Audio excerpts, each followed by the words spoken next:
जय श्री कृष्णा। नमस्कार दोस्तों, स्वागत है आप सभी का हमारे YouTube चैनल में। दोस्तों, आज हम सुनाएंगे हलछठ व्रत की कथा, जो इस प्रकार है। एक नगर में दो स्त्रियां रहती थी। दोनों एक ही परिवार की थी और रिश्ते में देवरानी जेठानी लगती थी। देवरानी का नाम सलोनी था, जो बड़ी ही नेक सदाचारिणी दयालु थी, और जेठानी का नाम था तारा। वह स्वभाव से ही बड़ी दुष्ट थी। एक बार दोनों ने हलछठ का व्रत किया। विधि पूर्वक पूजन इत्यादि के बाद शाम को दोनों भोजन के लिए थालियां परोसकर ठंडी होने के लिए रखकर बाहर जा बैठी। उस दिन सलोनी ने खीर तथा तारा ने महेरी बनाई थी। अचानक दो कुत्ते उनके घर में घुसे और भोजन खाने लगे। अंदर से चप चप की आवाज आई तो दोनों अपने अपने कमरे के भीतर जाकर देखने लगी। सलोनी ने कुत्तों को खीर खाते देखा तो कुछ नहीं बोली तथा बर्तन में बची हुई बाकी खीर भी उसके आगे डाल दी। लेकिन तारा ने मुंह मारते कुत्ते को देखते ही आग बबूला हो गई। उसने कमरे का द्वार बंद किया और फिर डंडा लेकर कुत्ते को इतना मारा कि उसकी कमर ही तोड़ डाली। कुत्ता अधमरा होकर जैसे तैसे जान बचाकर वहां से भागा। दोनों कुत्ते जब बाहर मिले तो एक दूसरे का हाल पूछने लगे। जो कुत्ता सलोनी के यहाँ गया था वह बोला, मैं जिसके कक्ष में गया था वह स्त्री तो बड़ी ही भली है। मुझे खीर खाते देखकर भी उसने कुछ नहीं कहा, बल्कि बर्तन में खीर खत्म हो जाने के बाद उसने उसमें और खीर डाल दी ताकि मैं भरपेट खा सकूं। उसने तो मेरी आत्मा ही तृप्त कर दी। मैं उसे बार बार आशीर्वाद दे रहा हूं। मेरी तो ईश्वर से यही कामना है कि मरने के बाद मैं उसी का पुत्र बनूं और जीवन भर उसकी सेवा करके इस ऋण को चुकाता रहूं। जिस प्रकार उसने मेरी आत्मा को तृप्त किया है, उसी प्रकार मैं उसकी आत्मा को तृप्त और प्रसन्न करना चाहता हूं। अब तुम बताओ कि तुम्हारे साथ क्या बीती। लगता है तुम्हारी तो वहाँ खूब पिटाई हुई है।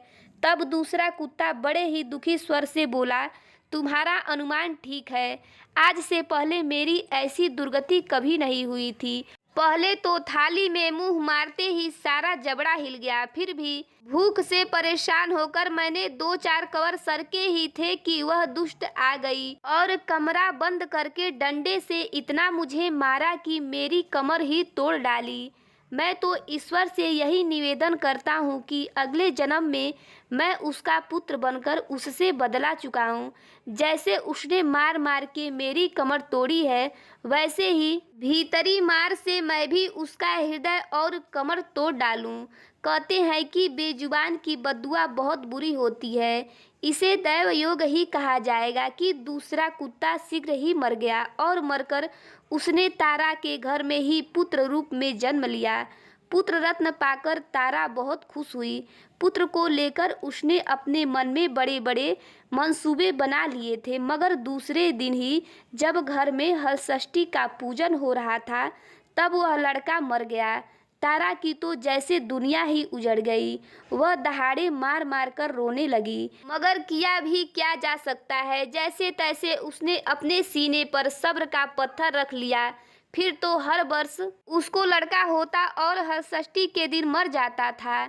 जब 3-4 बार ऐसा हुआ तो तारा को इस पर कुछ संदेह हुआ कि आखिर मेरा लड़का हलषष्ठी के दिन ही क्यों मरता है। फिर एक रात सपने में उसे वही कुत्ता दिखाई दिया। उसने कहा कि मैं ही बार बार तेरा पुत्र होकर मृत्यु को प्राप्त हो रहा हूँ। तूने मेरे साथ जो व्यवहार किया था मैं उसी का बदला चुका रहा हूँ। तारा बहुत दुखी हुई और उसने अपने किए का प्रायश्चित करने का उपाय पूछा।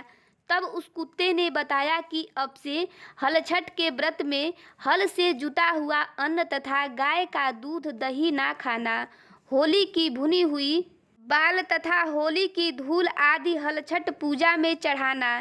तब कहीं मैं तेरे घर में आकर जीवित रहूंगा। पूजा के समय यदि तारक गढ़ छिटके तो तू समझना कि अब मैं यहाँ जीवित रहूंगा। तारा ने वैसा ही किया और इस साल हलषष्ठी के व्रत के प्रभाव से उसकी संतान जीने लगी।